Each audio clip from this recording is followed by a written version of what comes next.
Hola a todos. Me llamo Elazar Cohen. Hasta hace poco, era rabino ortodoxo en Jerusalén. Pero entonces, el 7 de junio de 2025, morí. Y lo que Jesús me mostró destrozó todo lo que creía saber. No se trataba solo de mí ni de mi gente. No, se trataba de ustedes, de los horrores que azotarán a Estados Unidos en julio de 2025. Antes de empezar, si alguna vez has sentido que Dios intenta comunicarse contigo, o si simplemente te preguntas qué te espera, cuéntame que no estoy solo. Kumar abajo. Durante la mayor parte de mi vida, todo había tenido sentido. Tenía 60 años, y durante 35 de ellos había servido como rabino ortodoxo en Jerusalén. Nunca había buscado señales ni milagros. No lo necesitaba. Mi fe se basaba en el orden, la estructura y la reverencia. Las reglas eran claras, la tradición sólida, pero no dejaba lugar a sorpresas. Y lo que sucedió después desgarró esa certeza como un cuchillo que corta un pergamino. La mañana había comenzado como cualquier otra. El sol naciente bañaba los techos de piedra con un resplandor dorado. Recuerdo entrar en la cocina, con el aroma del café de Sasana flotando en el aire. Me sonrió, cálida y comprensiva. Como siempre, tenía una agenda apretada por delante, 2 sesiones de terapia, una visita al hospital y los preparativos de una boda ese fin de semana. Todo estaba planeado, me resultaba familiar. Me sentía un poco mareada, sí, quizá un poco mareada, pero lo atribuí a la falta de sueño. A los 60, no se puede esperar ser invencible. Entonces sucedió. No era un dolor agudo en el pecho, no del tipo que describen en los libros de medicina. No, esto se sentía diferente, como un crujido lento formándose en la base del cráneo. Luego se volvió más agudo, más intenso. Mi visión se nubló. Las paredes parecieron doblarse hacia adentro. Y entonces todo se volvió negro. Durante 12 minutos, me declararon clínicamente muerta. Y durante esos 12 minutos, vi lo invisible. Sentí dolor, y luego algo más allá del dolor, tan indescriptible que las palabras se desmoronaban. Eso fue lo que sentí. Fue como si todo mi ser, mis pensamientos, mis recuerdos, mis oraciones, se aplastara en mi interior. Las letras hebreas que acababa de leer se desdibujaron y empezaron a arremolinarse. Bailaron ante mis ojos como fuego en el viento, girando y dando vueltas hasta que dejaron de ser letras, solo símbolos de algo que ya no entendía. Y entonces sentí que me desvanecía. Algo, alguien, estaba allí. No una figura, ni una forma, sino una presencia. No lo vi. No necesitaba verlo. Sabía que estaba allí y me recibió. No hubo juicio, solo reconocimiento. Él me conocía, todo mi ser, el rabino, el padre, el maestro, pero también al incrédulo, al arrogante, al hombre que creía tenerlo todo resuelto. Y aún así, me recibió. Soy rabino, pensé. Ortodoxo, criado y educado para esperar al Mesías. Sí, pero nunca lo llamé por su nombre. Ni siquiera pensé que él pudiera ser quien estuviera ante mí ahora. Este es Jesús, dijo. Elazar, dijo, mi amado. Eso fue todo, y me destrozó. Elazar. Volvió a decir, te he esperado. Me esperas, pensé. Él continuó, el tiempo apremia. Los días se acercan rápidamente a un punto de inflexión, y muchos no se dan cuenta. Te envío de vuelta, Elazar. Regresarás con un mensaje. No será fácil, pero es necesario. Había una urgencia en él, una urgencia divina. Era como si sintiera cada instante con más intensidad que nosotros. Debes hablar en julio, dijo, antes de que los vientos empiecen a cambiar. Elazar, no temas, porque estoy contigo incluso en la tormenta. ¿Crees? ¿Crees que Dios puede usar a cualquier persona, sin importar sus dudas o circunstancias pasadas. Si es así, escribe amén en los comentarios. Demostremos al mundo que no estamos solos. Todo cambió.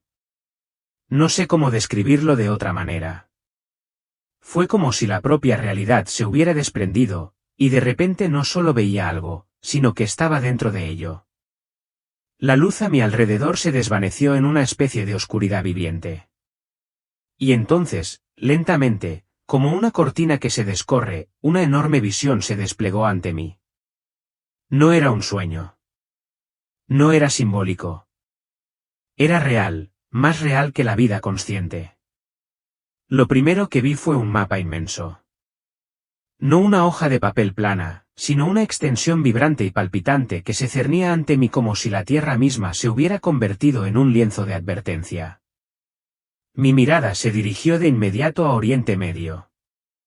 Al concentrarme, las fronteras se iluminaron tenuemente, con un brillo rojo como cables calientes, y las ciudades latían con una energía nerviosa, como si se prepararan para el impacto. Allí, Jerusalén, mi Jerusalén, la ciudad por la que había pasado toda mi vida orando, enseñando, recorriendo, llorando. Pero esta vez no era una ciudad de paz. Estaba envuelta en cenizas y fuego. Las sirenas fueron lo primero que oí, largas ballenas mecánicas que resonaban sin cesar, cortando el aire como gritos de la tierra misma. El humo se elevaba sobre el horizonte, no de incienso ni fuegos sagrados, sino de explosiones. Decenas de misiles llovieron con precisión, impactando casas, mercados, escuelas. Observé con horror cómo las antiguas piedras se desmoronaban, los callejones se llenaban de gritos de pánico y una nube de polvo cubría los rostros de los aterrorizados. Vi temblar el propio monte del templo, literalmente, el suelo bajo él se ondulaba como si una mano invisible hubiera agarrado los cimientos de la ciudad y los estuviera sacudiendo. Entonces llegó el fuego, anaranjado y violento, que ascendía en densas olas que devoraban tejados, árboles e incluso el resplandor dorado de la cúpula de la roca. Pero no se limitaba a Jerusalén. Toda la región se iluminó ante mí como una reacción en cadena. Irán, Siria, Líbano, Egipto, todos centelleando con cegadoras explosiones de fuego y ruido. Ciudades que reconocía por su nombre fueron arrasadas ante mis ojos. Era como ver caer fichas de dominó. Cada impacto provocaba otra catástrofe mayor. No era caos.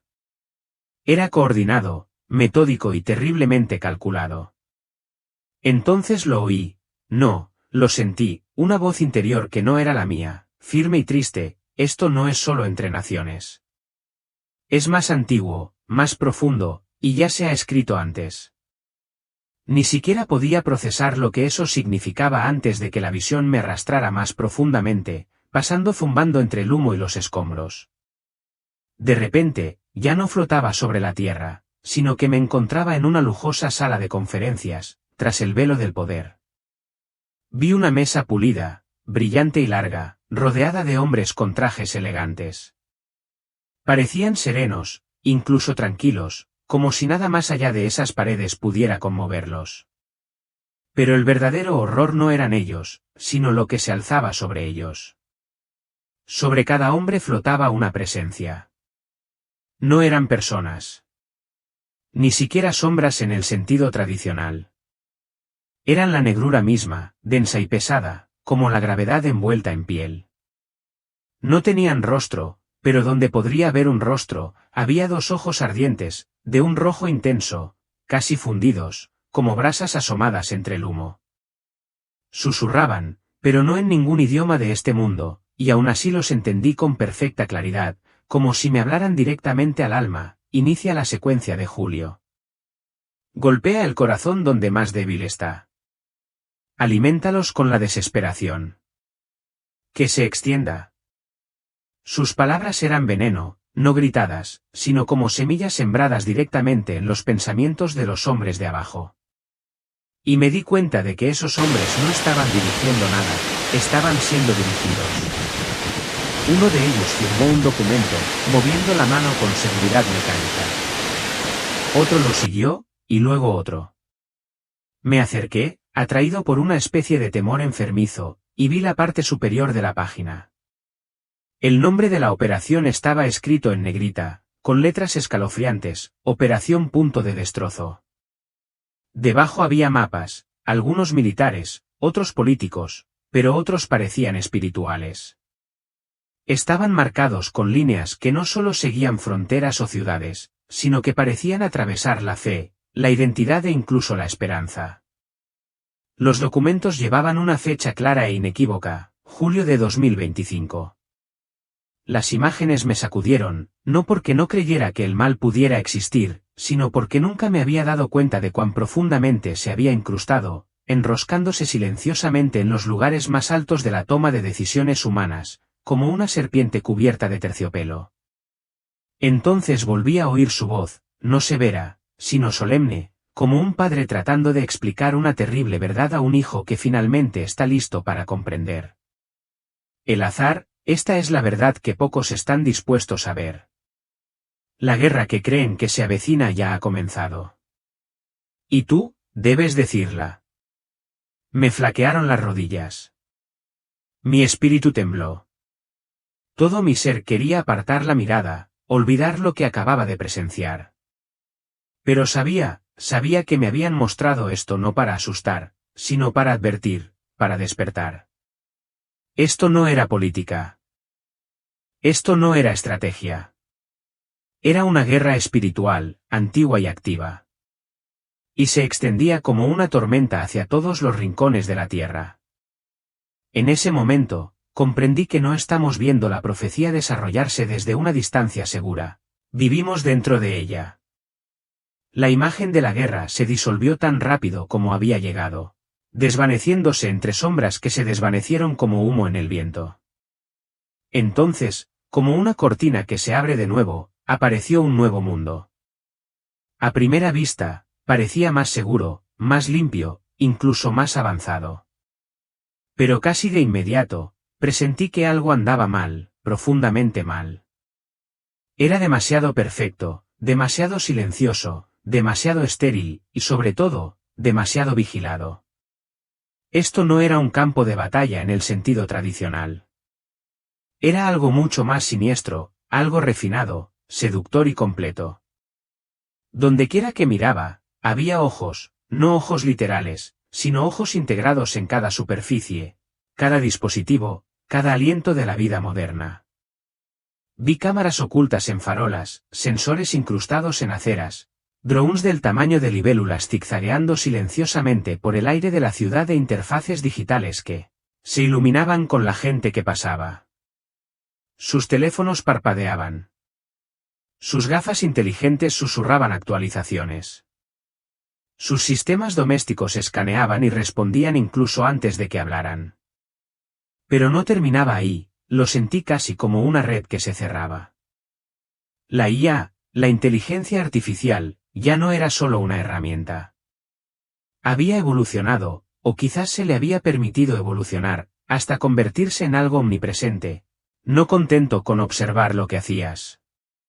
Había empezado a predecir lo que harías incluso antes de que tú mismo lo decidieras. Cada conversación fue transcrita, cada tic facial analizado, cada latido y patrón respiratorio registrado, comparado y categorizado. Y la gente sonreía. Estaba contenta. Lo recibieron todo con los brazos abiertos, elogiando su comodidad, su rapidez y su integración fluida. Ya no cuestionaban su presencia porque se había envuelto en el lenguaje suave de la ayuda, la facilidad, la experiencia personalizada.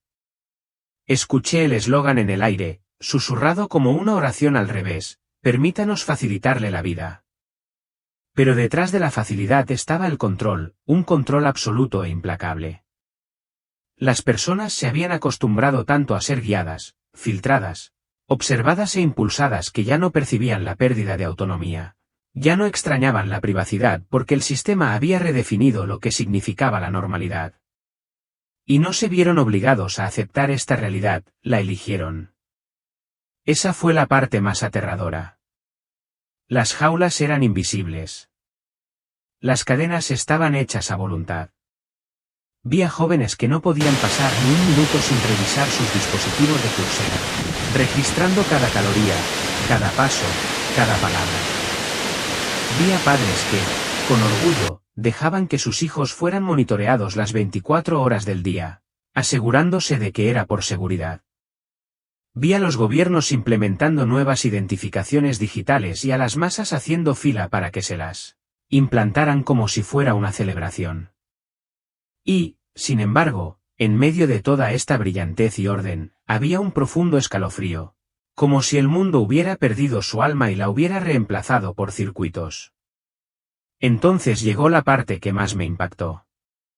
La luz a mi alrededor se atenuó ligeramente, no por la oscuridad, sino por el peso, la pesadez de la verdad que me oprimía. Entonces volvió a hablar, su voz ya no serena, sino triste: mira lo que le hacen a lo sagrado. De repente, ya no estaba en la ciudad, sino dentro de una sinagoga, un lugar sagrado, familiar y querido, solo que ya no se sentía sagrado. Pequeñas cámaras parpadeaban desde los rincones, ocultas entre las vigas del techo. El arca de la Torá permanecía, pero había una monotonía, como si el espíritu hubiera sido relegado a un segundo plano. También vi iglesias, catedrales con una grandeza despojada de su esencia, no demolidas. No, peor aún, reconvertidas por dentro. Los sermones se escaneaban en tiempo real. Ciertas frases activaron alertas. Las escrituras fueron silenciadas o editadas selectivamente para alinearse con lo que el sistema llamaba el código de armonía, una doctrina purificada, sin convicción ni confrontación. Entonces me mostró algo más personal, algo que casi me destrozó: una anciana, frágil pero digna, sentada sola en un banco de madera. Sus manos temblaban mientras sostenía una Biblia desgastada contra su pecho. Sus labios se movían en silencio, una antigua oración, quizá una que había recitado desde la infancia. Y entonces su dispositivo de muñeca emitió un pitido. Un brillo rojo pulsó. Apareció un mensaje en texto holográfico: se detectó un comportamiento espiritual no conforme. Iniciando protocolo de recalibración espiritual. La mujer jadeó, miró a su alrededor y empezó a llorar, no de miedo, sino de vergüenza, como si creyera haber hecho algo malo al susurrarle. Dios mío, yo también lloré, porque en ese momento comprendí: este sistema no solo había esclavizado el cuerpo, había esclavizado el alma. Vi lo que pasó después. La sacaron con delicadeza y cortesía, incluso la llevaron a lo que llamaban un centro de renovación de la fe. Parecía tranquilo, eficiente y sereno. Pero lo que sentí en mi espíritu fue horror. Sus oraciones serían reprogramadas, su fe despojada de pasión y poder, y reprocesada en algo aceptable. Y este no era un caso aislado. A dondequiera que miraba, veía la fe bajo vigilancia. A los pastores que se atrevían a hablar de pecado se les cortaban las transmisiones en vivo. A los imanes que predicaban con fervor se les reubicaba discretamente. A los rabinos que hacían referencia a la profecía se les señalaba por incitar a la inestabilidad. Los textos religiosos se reeditaban con nuevas notas a pie de página, reinterpretados no por eruditos de la fe, sino por algoritmos diseñados para evitar ofensas e imponer la conformidad. Entonces llegó el golpe final. Vi familias fracturadas, no por creencias, sino por miedo. Un padre le susurró un verso a su hijo antes de dormir. El sistema lo detectó y el niño fue llevado a una evaluación. Las comunidades rechazaron a los fieles, no porque los odiaran, sino porque el sistema les enseñó a temer a quienes se resistían a la unidad. Era sutil, incluso hermoso, pero era tiranía, y nadie lo vio como tal. Nadie lo denunció porque no venía con armas, sino con software, no con violencia, sino con actualizaciones. Este es el segundo velo, dijo en voz baja, un mundo que venera el control y lo llama paz. Un pueblo que cambió la libertad por la comodidad y la fe por la obediencia. Caí de rodillas. No había humo ni fuego, pero esto era una destrucción más profunda, no de edificios, sino de las cosas invisibles y eternas que nos hacen verdaderamente humanos. Y lo peor era que no tenían ni idea de lo que estaba sucediendo. La visión cambió de nuevo, esta vez no con luz ni viento, sino con un ruido sordo y gutural que podía sentir aunque ya no estaba en mi cuerpo. Venía de debajo de mí, de lo más profundo. El suelo, o lo que fuera que existiera en ese espacio, empezó a temblar. Y entonces lo vi, la Tierra, no como un mapa, no como un globo terráqueo, sino como un ser vivo. Gemía, no de ira, sino de dolor. Gritaba, y no lo digo metafóricamente. Es decir, lo oí, una ballena larga y grave que resonaba en el reino espiritual como el sollozo de una madre que había perdido a su hijo. Vi olas tan altas que ocultaban el sol, que se estrellaban contra las costas sin piedad. Ciudades desaparecían en segundos. Vi huracanes que parecían bestias arremolinadas, devorando todo a su paso, arrancando edificios de sus cimientos, arrasando barrios que habían permanecido en pie durante generaciones. Y entonces, para mi asombro, vi Nueva York, Dios mío, Nueva York, su horizonte roto y ennegrecido mientras el humo se elevaba en espiral hacia un cielo color óxido. Y entonces, para mi asombro, vi Israel, mi amada patria.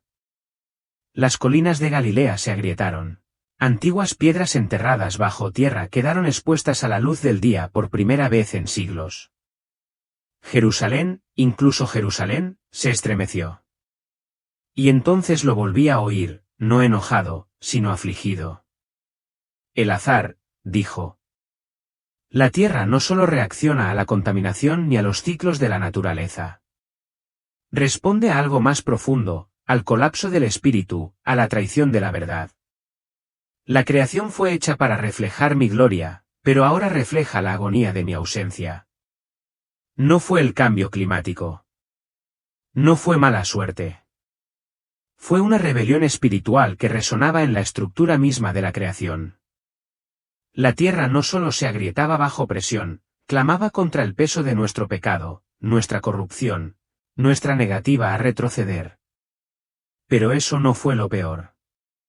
Lo que me heló el alma no fueron las tormentas, ni los incendios, ni las inundaciones. Fue cómo respondió la gente. Observé cómo la humanidad, abatida por el desastre, no se dirigía al cielo, sino a las pantallas. En lugar de arrepentirse, alzaron sus dispositivos al cielo, esperando una señal, implorando al sistema que los guiara, y éste los silenció. Vi a un hombre, con el rostro cubierto de polvo y sangre, sosteniendo a su hija herida al costado de una autopista derrumbada. Apretaba un teléfono destrozado, tecleando furiosamente con pulgares temblorosos, susurrando, por favor, que alguien nos ayude. ¿Dónde está el refugio más cercano? La pantalla parpadeó y luego mostró un mensaje simple y robótico. Los operadores no están disponibles en este momento. Espere, por favor. El hombre lo miró con incredulidad y luego gritó, no solo de dolor, sino de traición. Había depositado su fe en el Salvador equivocado. Esto estaba en todas partes. Las madres no rezaban a Dios, sino a las aplicaciones. Los niños preguntaban a sus compañeros de IA qué hacer. Los gobiernos difundían mensajes de calma mientras sus sistemas colapsaban, y durante todo ese tiempo nadie miraba hacia arriba, solo hacia adentro o, peor aún, hacia la máquina. Han construido ídolos de silicio, dijo. Y ahora pidieron a sus ídolos que los salvaran. Vi cómo la tragedia se multiplicaba. La gente corría en círculos, intentando arreglar lo que estaba roto con herramientas que causaban la ruptura. Confiaban en sistemas insensibles, algoritmos incapaces de amar, redes eléctricas incapaces de prometer esperanza. Cuanto más intentaban salvarse, más hundíanse. Vi algo aún peor, aquellos que empezaron a aceptar la destrucción como algo normal. Así es el mundo ahora, decían. Reconstruiremos. Nos adaptaremos. Nos modernizaremos. Pero el mundo no necesitaba modernizarse, necesitaba redención. Y en medio de todo esto, vi una chispa, tenue pero inconfundible. Una niña, solo una, arrodillada junto a los escombros de una escuela, con las manos juntas y los labios moviéndose en oración. No tenía ningún dispositivo, ninguna pantalla, ningún chip en la mano, solo un corazón roto y el nombre de Dios en la lengua. Sobre ella, vi algo extraordinario, un escudo de luz, no del cielo, sino de su interior, una cobertura espiritual que nada podía penetrar. Me volví hacia él, desesperada, abrumada. ¿Qué nos pasa? ¿Por qué tan pocos te ven? ¿Por qué no oran? Con la misma suave tristeza, respondió, porque sus corazones se han embotado, porque creen la mentira de que podrían ser dioses para sí mismos. Pero no todos están perdidos. Siempre conservo un remanente. Entonces me miró, no solo con los ojos, sino con la eternidad, y dijo, Elazar, por eso debes regresar. No hables a los orgullosos, sino a los quebrantados, no a los poderosos, sino a los humildes. Llámalos de vuelta. Llámalos a mí.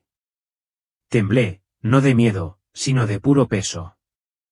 Había visto la tierra llorar, el cielo rugir, el mar tragarse.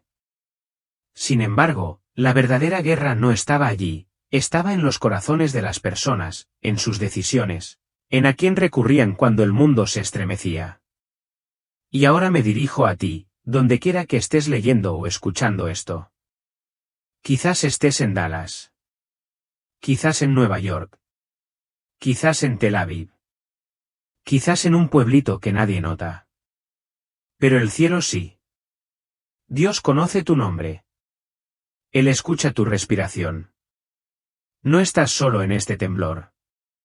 Quiero saber, ¿de dónde escuchas este mensaje? Deja un comentario abajo con tu ubicación.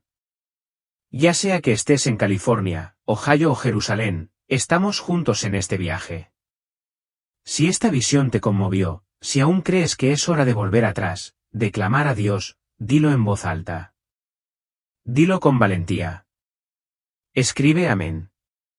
Justo cuando creía que todo estaba perdido, cuando el peso de la destrucción, el engaño y la desesperación amenazaba con ahogar la fe que me quedaba, Él me mostró algo más. Llegó de repente, como una brisa después de un calor prolongado y sofocante.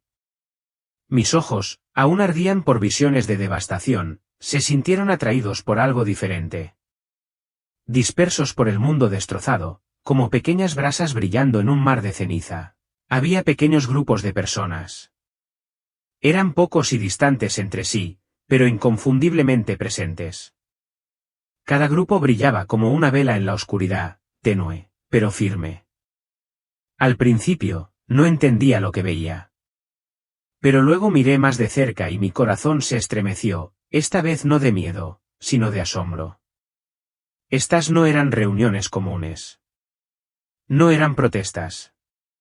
No eran disturbios. Eran círculos de oración, hombres, mujeres y niños arrodillados, de pie, haciendo reverencias juntos. Sus ropas eran diferentes, sus idiomas, diversos. Vi a una familia judía envuelta en talib, susurrando salmos hebreos con labios temblorosos. Junto a ellos, un grupo de cristianos se tomaban de las manos, con los ojos cerrados y cruces sobre el pecho. A pocos metros de distancia, los musulmanes se arrodillaban en señal de sumisión, con el rostro en el suelo, mientras las lágrimas empapaban la tierra. No había discusiones ni debates doctrinales, solo un sonido, la oración, unida, desesperada y hermosa. No oraban por la victoria unos sobre otros. Oraban por misericordia, por perdón, por la sanación del mundo. No clamaban a una religión, sino al Creador mismo. Y me impactó, esto es lo que ve el cielo. No denominaciones, ni rituales, sino corazones rotos unidos en el anhelo de algo más grande que ellos mismos. Estas personas no eran perfectas. Muchos tenían dudas en la mirada, cicatrices en el alma, pero decidieron arrodillarse. Esa decisión iluminó la oscuridad como fuegos artificiales en un cielo de medianoche. Entonces ocurrió algo milagroso. A medida que estos grupos de oración crecían, vi una reacción en el reino espiritual. La oscuridad, La presencia repugnante y asfixiante que había visto extenderse sobre gobiernos, ciudades y corazones, comenzó a flaquear. Retrocedió como humo al viento. Las criaturas sombrías que una vez flotaron sobre los pasillos del poder retrocedieron, siseando de dolor. No pudieron soportarlo. Cada palabra de oración sincera, cada lágrima derramada en unidad, era como una cuchilla que cortaba el velo del engaño. La luz de estas personas no era solo emocional, era real, tangible. La vi surgir como un campo de fuerza, creando zonas de paz incluso en medio del caos. Me volví hacia él, abrumado por el contraste. Momentos antes, había presenciado la desesperanza, gente suplicando a sistemas sin vida, adorando la tecnología, derrumbándose bajo el peso de sus ídolos. Pero ahora veía cómo era el verdadero poder. No estaba en las armas. No estaba en los gobiernos ni en los algoritmos. Estaba en la entrega de un alma, en la reverencia de un corazón, en el grito colectivo, Dios, ayúdanos, pronunciado en diferentes lenguas, pero dirigido al mismo cielo. Me explicó, no con un trueno ni un sermón, sino con una claridad serena que me impactó más profundamente que cualquier otra cosa antes. El azar, dijo, cuando mi pueblo, sin importar su origen, ora en unidad, libera algo que el enemigo no puede replicar. La verdadera unidad, nacida de la humildad y la fe, se convierte en un escudo, un arma, una luz que la oscuridad no puede comprender. Entonces lo vi con toda su fuerza. Sus oraciones comenzaron a transformar el campo de batalla. Los sistemas de IA que antes monitoreaban cada respiración ahora presentaban fallas. Las torres que transmitían manipulación perdieron energía. Los desastres naturales, por aterradores que fueran, parecieron ralentizarse cerca de estas zonas de intercesión. Las nubes de tormenta se dispersaron. Los incendios se extinguieron antes de llegar a las casas. Las aguas de las inundaciones se desviaron. Incluso los animales se acercaron con calma. Y entendí, no era magia. No era casualidad. Era el eco del cielo respondiendo al clamor de la tierra, unida. Me mostró más. Vi letras brillando en el aire, escritas con la misma luz, donde 2 o 3 se reúnen en mi nombre, allí estoy yo. No solo estaban reunidos, sino unidos en espíritu. Su unidad los hacía intocables. Vi a gobiernos intentando desmantelarlos, a los medios de comunicación etiquetándolos de peligrosos, a la vigilancia vigilándolos de cerca, pero no pudieron detenerlos. No fueron organizados por el hombre, fueron movidos por el cielo. Una visión se me quedó grabada en la memoria más que las demás, un joven, de unos 25 años, liderando a un grupo de diferentes religiones en un pequeño parque, con una mano alzada al cielo y la otra apoyada en el hombro de una anciana ciega. Sin micrófono, sin transmisión en vivo, solo fe pura. Mientras rezaba, la luz emanaba de su cuerpo como un faro, y a su alrededor, la oscuridad se retiraba. Sentí esperanza, una esperanza real y viva. Por primera vez desde mi muerte, no tenía miedo. Algo surgió en mí, más fuerte que cualquier miedo o pregunta. Quería regresar. Necesitaba regresar, porque si estas personas estaban en la brecha, otros también podrían hacerlo. Si la luz podía brillar en tanta oscuridad, entonces la oscuridad no había triunfado. Lo miré, con lágrimas en los ojos, y dije, esto es lo que querías que viera, ¿verdad? No solo la destrucción, sino la respuesta. Él asintió. Ahora lo entiendes, el azar. Esto no es solo una advertencia.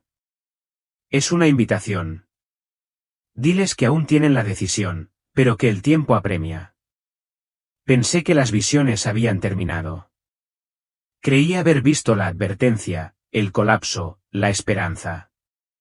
Pero entonces él se volvió hacia mí, con una mirada más profunda que el tiempo, y dijo, el azar, ahora debes entender. Con eso, el mundo que nos rodeaba se desvaneció, no en la oscuridad, sino en una suave luz dorada que latía con sabiduría. No era cegadora, era cálida, viva. y en ese espacio, él volvió a hablar, no como un juez, no como una fuerza distante, sino como alguien que me conocía mejor que yo mismo. El azar, dijo con dulzura, el Creador al que has servido toda tu vida no es solo el Dios de Abraham, Isaac y Jacob, sino el Dios de toda la creación. Debes comprender que el amor y el arrepentimiento son los únicos lenguajes que el cielo realmente escucha. No el dogma, ni la tradición, ni las etiquetas que los hombres me ponen. Mientras lo decía, las imágenes comenzaron a arremolinarse a nuestro alrededor como pinturas vivientes, momentos de la historia, de vidas que nunca había vivido, pero con las que de repente me sentí profundamente conectado. Vi a fieles en catedrales, sus voces resonando en cánticos. Vi a monjes silenciosos en las montañas del Tíbet. Vi a un musulmán susurrando oraciones en medio de un campo de batalla. Vi a una joven encendiendo una vela de sabbat con dedos temblorosos. Eran tan diferentes, y sin embargo, él estaba presente en todo. Me buscan, continuó, y yo respondo, no por cómo me llaman, sino porque me buscan con todo su corazón. Me quedé allí, sin poder hablar. Todos mis años estudiando, enseñando, defendiendo la pureza de mi tradición, no estaba mal, pero no era todo. Él sabía lo que pensaba. Fuisteis fieles en lo que sabíais, dijo, pero ahora quiero mostraros lo que no sabíais. La unidad en la verdad no significa uniformidad en la forma. Hay poder en vuestras diferencias. Si decides permanecer unido. Pensé en mi gente, en el miedo que cargábamos, en los muros que construimos, no solo físicos sino espirituales, y sentí que se derrumbaban dentro de mí. Así que todos estos años, susurré. Hemos estado dividiendo lo que querías unir, asintió, con tristeza en sus ojos pero sin enojo. Sí, dijo, pero el tiempo de la división está llegando a su fin. Se acerca un enemigo mayor, y deben ser un solo cuerpo para resistir. Entonces la escena cambió. Ya no estábamos rodeados de luz, sino que caminábamos por un lugar que solo puedo describir como una biblioteca viviente. No había estanterías ni libros de papel. En cambio, rayos de luz flotaban en el aire, cada uno pulsando, moviéndose, vibrando con energía. ¿Qué es esto?, pregunté con asombro. Sonrió. Este es el archivo de la fe, cada oración pronunciada por uno de mis fieles. No se olvidan, están vivas. Cada una está registrada, cada una es sagrada. Las lágrimas brotaron antes de que siquiera entendiera por qué. Entonces, extendió la mano hacia uno de los hilos brillantes y lo ahuecó suavemente. Giró y reveló una imagen, una mujer cansada sentada en una habitación oscura, con un bebé dormido sobre su pecho, una madre en Gaza. Rezó por la seguridad de su hijo durante un bombardeo, dijo. Esa oración provocó que un misil fallara. Les dio a cientos de personas tiempo suficiente para escapar. Me flaquearon las rodillas y se me hizo un nudo en la garganta. Otro hilo conductor, un grupo de estudiantes en el Cairo, rezando por el valor de decir la verdad. Ese momento contribuyó al inicio de un movimiento que sacudió los cimientos de un régimen corrupto. Uno más. Esta vez vi a un hombre sorprendentemente familiar, un rabino de Jerusalén, arrodillado junto a una cama, con lágrimas manchando un libro de oraciones desgastado.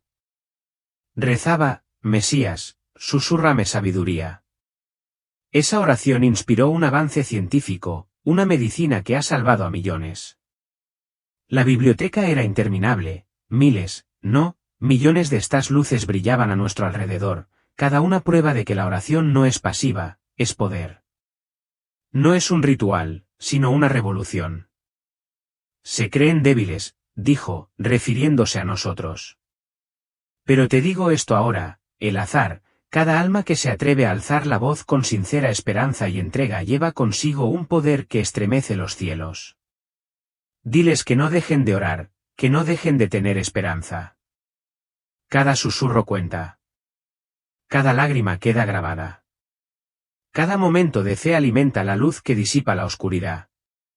Me quedé en silencio, sobrecogido de asombro. Creía saber qué era la oración. Creía haberla enseñado bien, pero solo había vislumbrado su superficie. Allí vi su verdadera forma, un río de luz viva que conecta a la humanidad con el corazón de Dios. Me puso la mano en el hombro y la fuerza me recuperó.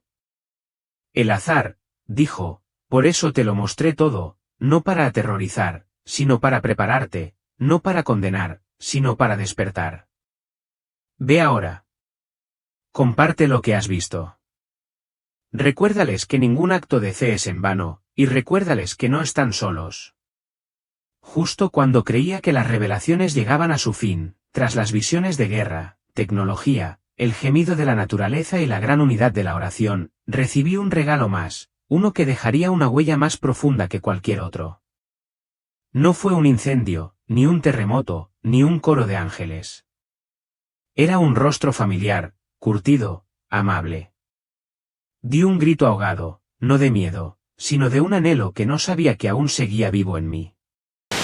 Zay, susurré, usando el antiguo nombre Guinness. Mi abuelo, el rabino Yitzhak Cohen, estaba frente a mí. Había fallecido cuando yo tenía solo 8 años, pero recordaba su voz, su barba haciéndome cosquillas en la mejilla cuando me besaba, su olor a libros viejos y té de manzana.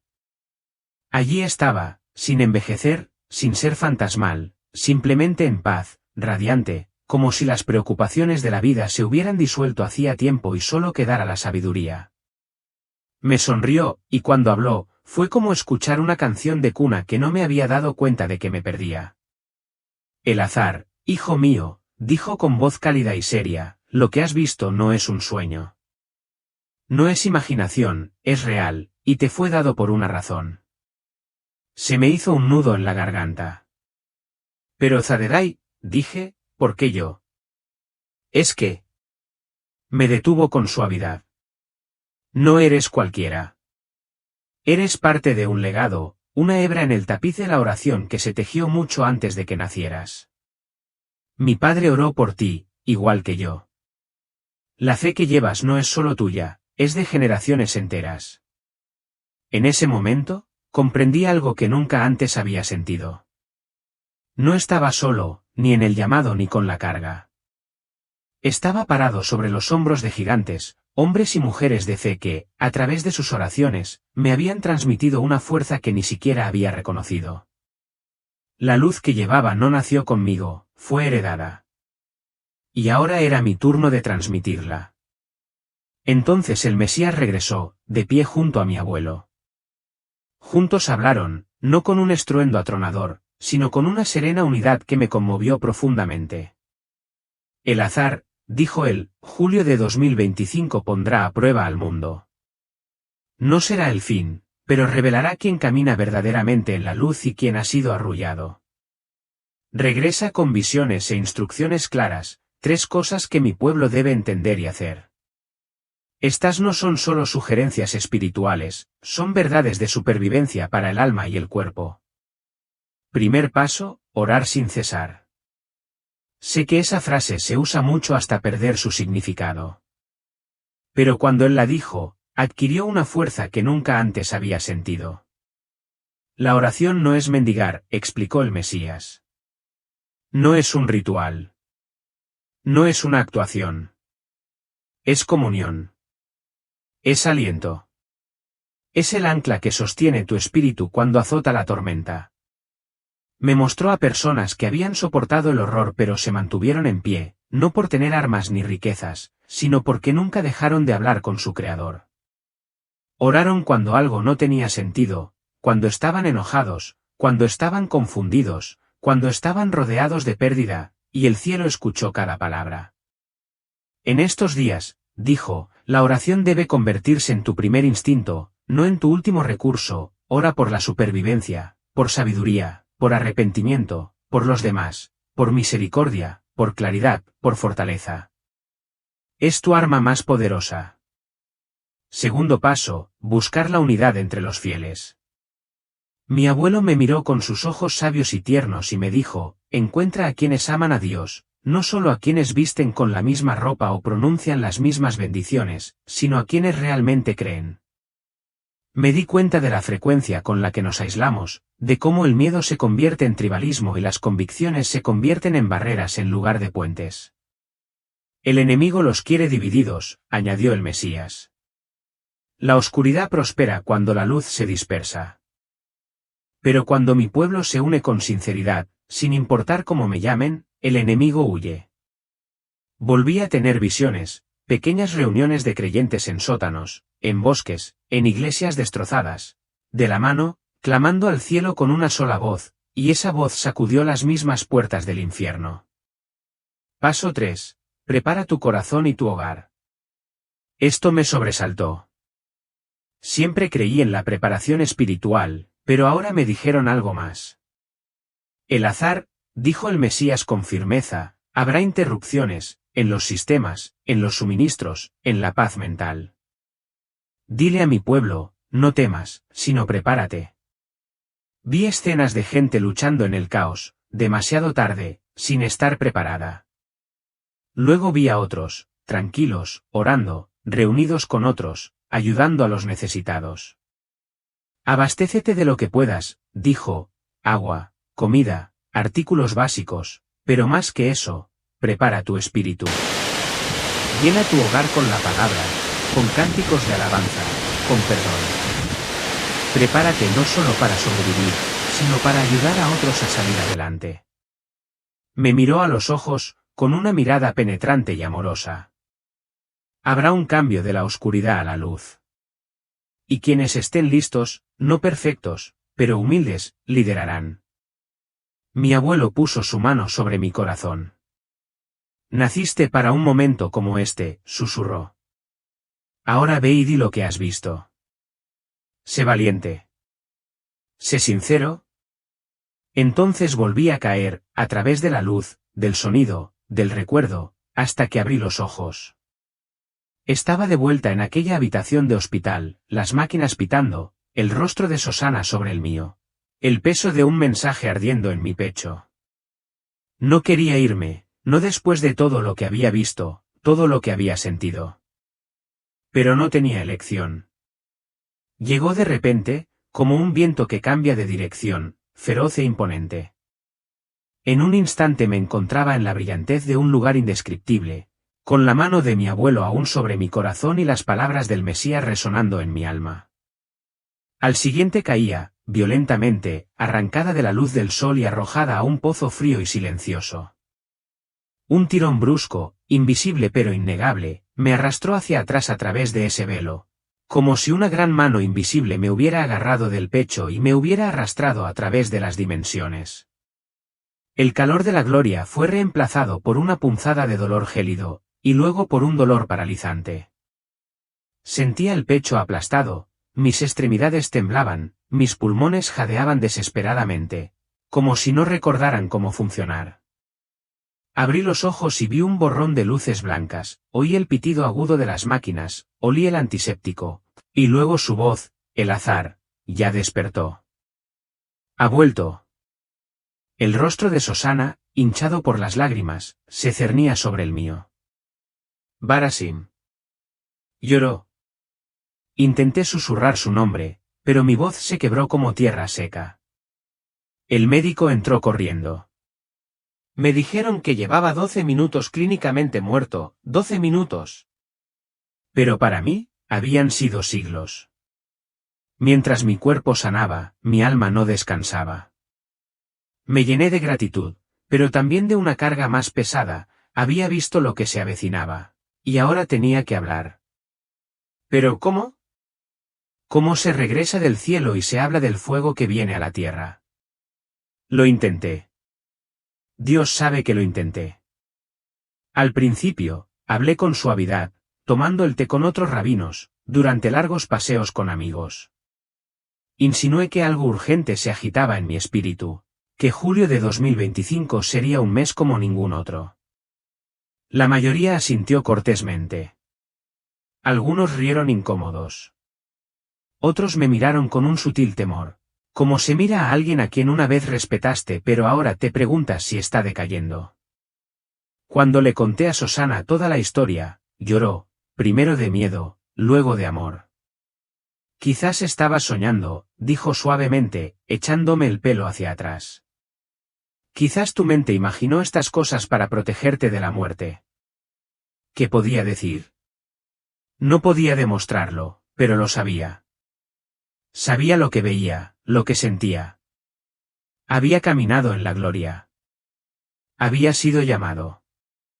Dios no solo le susurraba a un viejo rabino en Jerusalén, le hablaba al mundo, en sueños, en momentos de silencio, en noticias, en fallos digitales.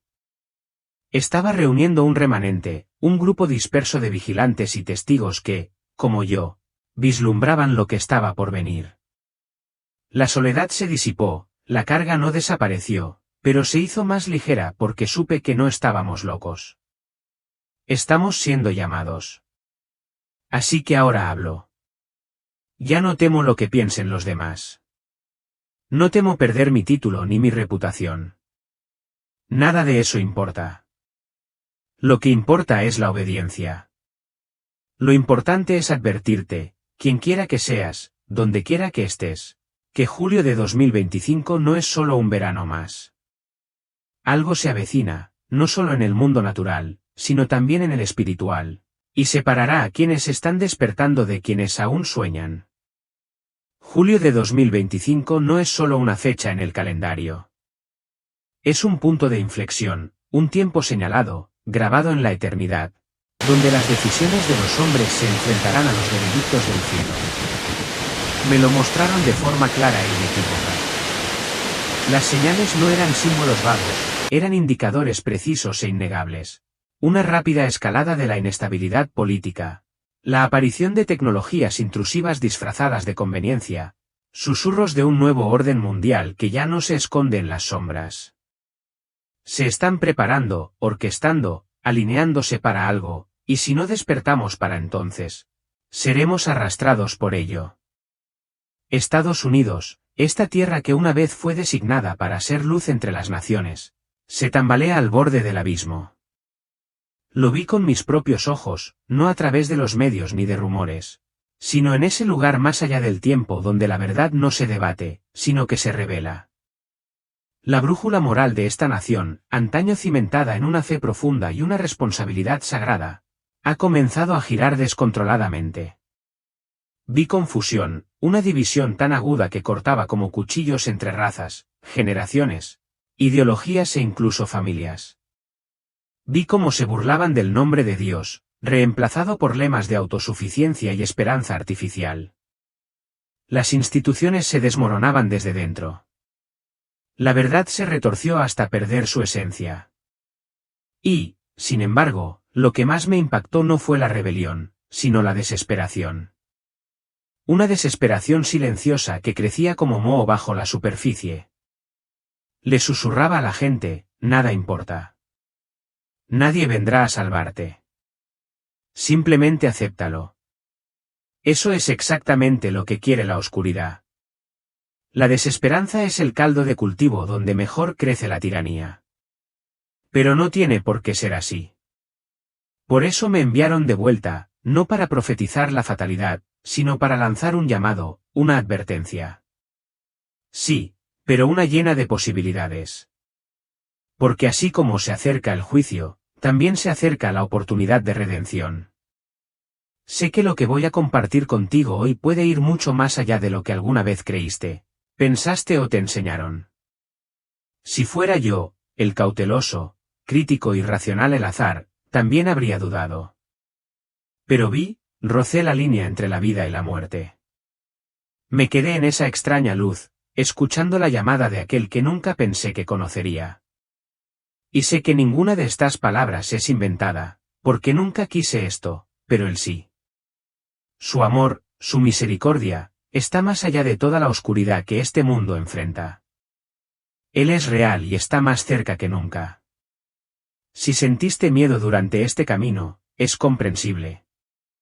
He temblado, he luchado con mis propias dudas. Pero Dios no exige perfección, solo exige honestidad y humildad. Un simple susurro le basta para responder. Que el miedo no te paralice, sino que te impulse. Que te acerque a aquel que puede sostener tu alma en medio de la tormenta. Lo sé porque en esos 12 minutos de muerte, Él estuvo allí, no lejos, no en silencio, sino cerca, bondadoso y esperanzador. Y si lees esto con el corazón solo, si sientes que la batalla que enfrentas es demasiado, solo quiero decirte una cosa, no estás solo. Hay personas como yo, como tú, que rezan contigo desde lugares que nunca has conocido. El amor de Dios por ti no se basa en tu perfección, se basa en que seas tú mismo, la persona que Él creó con sus propias manos. Eres amado. Eres visto. Y eres llamado por tu nombre. Cree que ahora mismo tiene más poder del que cree, no porque sea fuerte, sino porque aquel que vive en usted es fuerte. Vuelve a empezar. Deja que tu corazón se ablande en su presencia, y entonces verás que el camino ya está trazado. No tienes que andar a tientas solo en la oscuridad. Él va delante de ti, te sostiene y te abre el camino con su infinito amor. Y si un día sientes que todo a tu alrededor se derrumba, recuerda, eres amado, eres elegido, tienes un propósito. Vive cada día como un regalo sagrado, porque realmente lo es. Y pase lo que pase, por muy oscura que sea la noche, recuerda, Él siempre está aquí. Si mi historia te ha conmovido, si sientes un susurro del cielo en estas palabras, por favor, ayúdame a difundir este mensaje. Suscríbete, comparte este vídeo con tus seres queridos, porque esta no es solo mi historia. Es un llamado de Dios, del cielo y del infierno. Gracias por escuchar y que Dios te guarde desde ahora hasta el día en que la luz triunfe sobre las tinieblas.